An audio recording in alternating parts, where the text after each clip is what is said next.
I'd like to welcome to the stage Prince Wasim.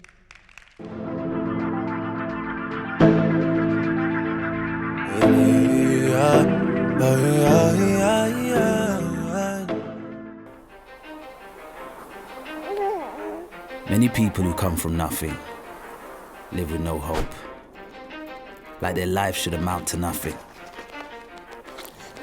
Should we allow the place we come from affect where we end up? We were just kids, children of ignorance. I grew up in a household of struggle, in an area where crime rate was one of London's highest. My journey began on a bad path, but we take these tests as lessons I would later learn from. The taste of hardship is what gave me the desire to succeed. Instead of dwelling on my problems, it motivated myself to escape them. I didn't stress about the past. I planned for the future. Perfection doesn't exist, but I strive for excellence, mastery. This is me. Believe in yourself. Trust the process. Wow. How are we guys feeling tonight? I want everyone to say, unleashed. How are we feeling tonight? Unleashed. Wow, oh man, like I don't know what to say, guys. Like, this has to have been like one of the most amazing, spectacular, like feelings I've ever had in my life. This has been the best event I've ever been to since a kid. Like, I mean, it's crazy. So I want us to give a round of applause for the partners, the organization, everyone that put this together, man. I mean, even you guys are amazing. And then see my fellow friends telling their story. I mean, it's been a epic event. Well, like, my name's Prince Wasim, come from London. I grew up in an area called Harlesden. Like I said, it was a very, very notorious area. I mean, like gun crime, drugs, all sorts of stuff. And as you all know, like growing up in that sort of society where materialism is glamorized, you see someone with a Rolex watch and you think he's so super successful, that's the sort of society that I was living in. And thank God, and to the people that was around me, I managed to break that mindset and live in such a happy life right now, like even just being here, like I'm so happy. I can't lie to you guys, and I'm just gonna give you me. So today I've put a presentation together, because I know that for every single person in this room, every single one, young, not old, no one's old in here, like we said earlier on, you know what I'm saying, that we've all got greatness within us. We've all got, that buzz, that fire within us, because we are so like, what's the word? I don't even know what word to say. Like, we're so special to be here. But put your hands up if you know someone that should be in this room, because I know like 100 people, 100 of my friends that should be in this room right now. So my topic today, I'm going to give everyone, because I know there's some young people in here thinking, wow, okay, cool, like, he spent time in prison. Obviously, that we won't talk too much on that, but as you can imagine, prison, I know some people's got that mentality, oh shit, prison's mad, fighting, this, that. But I tried to utilize my time in prison and, read a lot of books and so on and so forth. And I came up with this idea because in opening up a milkshake bar in my area, because nothing like that was there. And these 6 tips that I'm about to put up on the screen is what allowed me to even take that step. Before everything, I believe that one should master themselves. And when I say master themselves, I mean get to know yourself deep down. Get to know what you like, what gives you that buzz, what makes you wake up in the morning and think like, yeah, I'm ready. What gives you that feeling?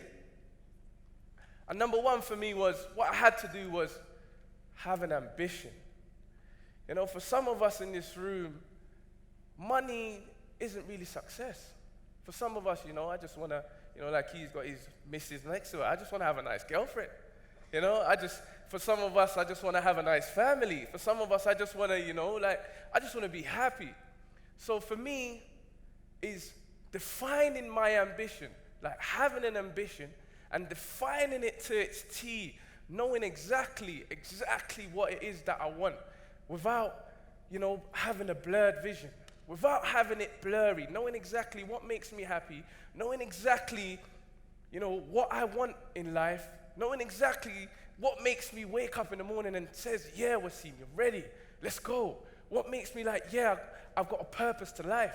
How I was living before I wake up, all right, cool, I'm doing that today, I'm doing that tomorrow, yeah? No structure.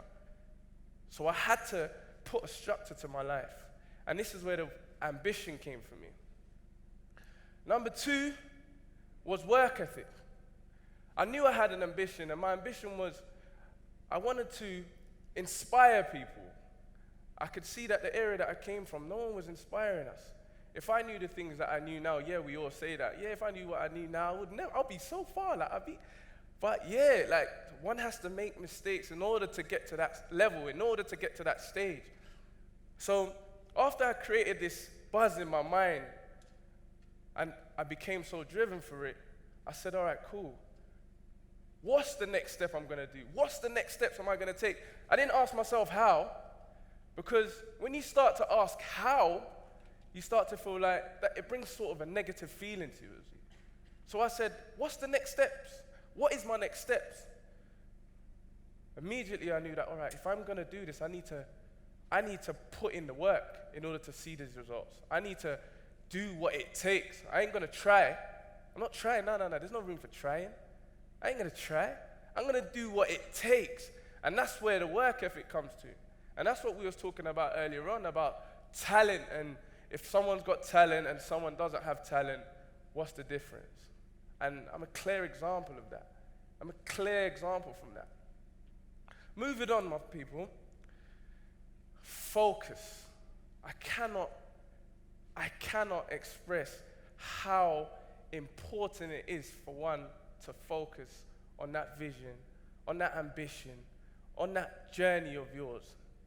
Like, Elise, I remember your name, wherever you are. I remember what she said. She was like, sometimes people in life, like, it's much easier for someone that's young to chase their vision and have ambition and so on and so forth, because at the time they don't have kids and stuff like that. For me, it's different.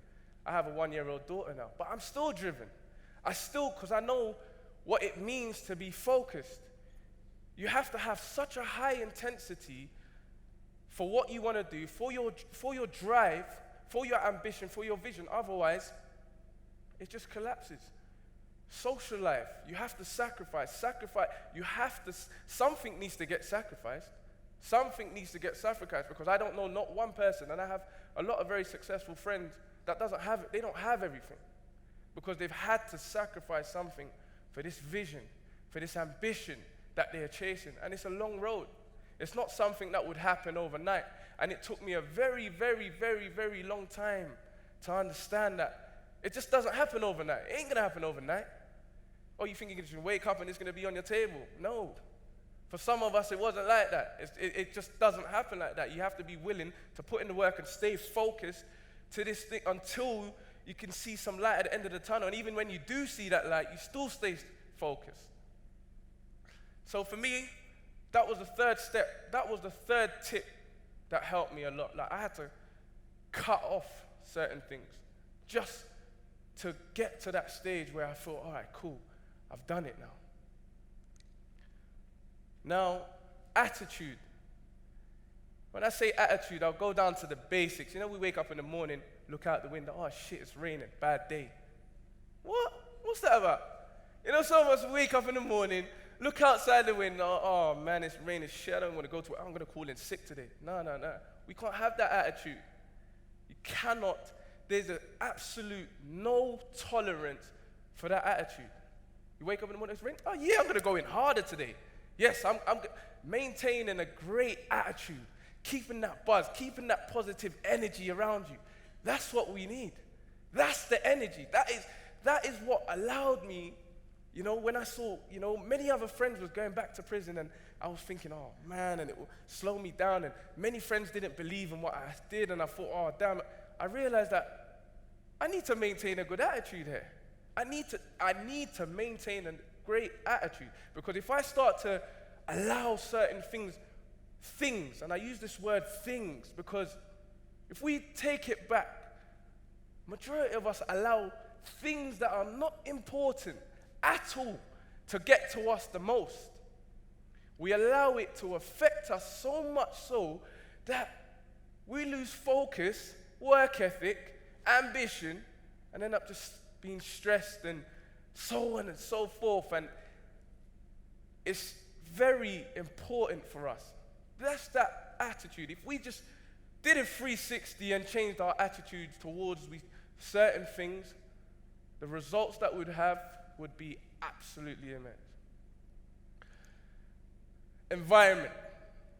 Like I said, I grew up in an area where there was a lot of crime, but I didn't allow that to say where my process is gonna be right now. I didn't allow it to say that, okay, yeah, I grew up in a notorious area, I've got to grow up and be a gang member. I didn't allow that to do that.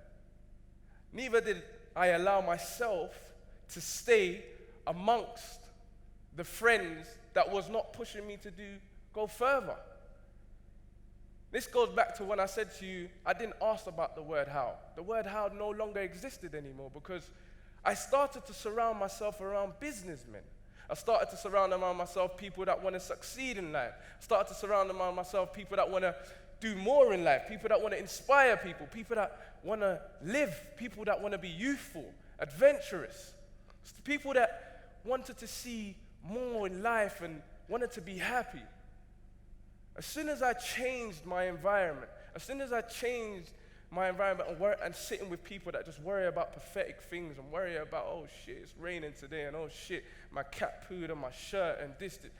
The minute I stopped that, life was so much a better place for me. And I'm telling you guys from the heart, I'll be honest, I didn't rehearse anything, because for me, rehearsing, it's not me. I needed to give you guys me, because I'm talking to you based on experience and sitting with other people and learning from people who have done it. So I'll move on to the 6th point that brings me to trusting the process. Now, a lot of us have ideas, visions. We've got all of them. Literally, everyone in this room's probably got all of them. But when it comes to being patient and trusting the process, we fail. The buzz dies. We're like, oh man, is it really gonna happen? We start questioning whether our vision, whether our ambition is gonna happen. We start questioning ourselves. And this is one thing that I truly believe in. This is one thing that drives me every morning. This is one thing that I go to sleep and I think about my vision that I got tomorrow. I'm like, yo, I need to open 6, 7 more dessert places. I need to do this. This is what keeps me going, because I say to myself, bro, you need to trust the process. And it's okay, because things will happen in life. Things will happen. And it's okay to put your goal on pause for 2-3 minutes and, a few days and a few months. It's okay.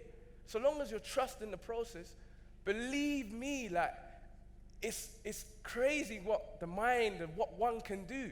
Because ever since I just left myself to do that, things start happening. Thoughts become things. Your mindset starts to do the maddest things. You start to think things, and then I don't believe in coincidence. I don't believe in that. There's many people that I've met today that some way down the line I'm gonna need. Last few weeks ago when I was in London, I'm thinking, so what am I gonna do to have to get that sort of person? But it's just the way you're thinking, your thought process, trusting the process, believing in your dream, believing in your vision, believing that it's going to happen. There's no other way. Like I said earlier on, we don't use that word try. We're gonna do what it takes. We do whatever it takes to get that vision, to get that ambition, to get that dream. And my friends, I'm gonna leave you. Apologize, I had an early one, but I wanted to give you I wanted to be very short and effective. But where's my camera though? I want to do one last thing, guys. I want to do one last thing. Because I need to have this on cam. Is my camera recording? Okay, so like I said earlier on the count of 3, I'm going to say, how are we feeling right now? What are we all going to say? No, that's dead. On the count of 3, what are we going to say? All right. Are we ready, yeah? 3, 2, 1. How are we feeling right now? How are we feeling right now? How are we feeling right now? Thank you very much, guys. It's been a pleasure.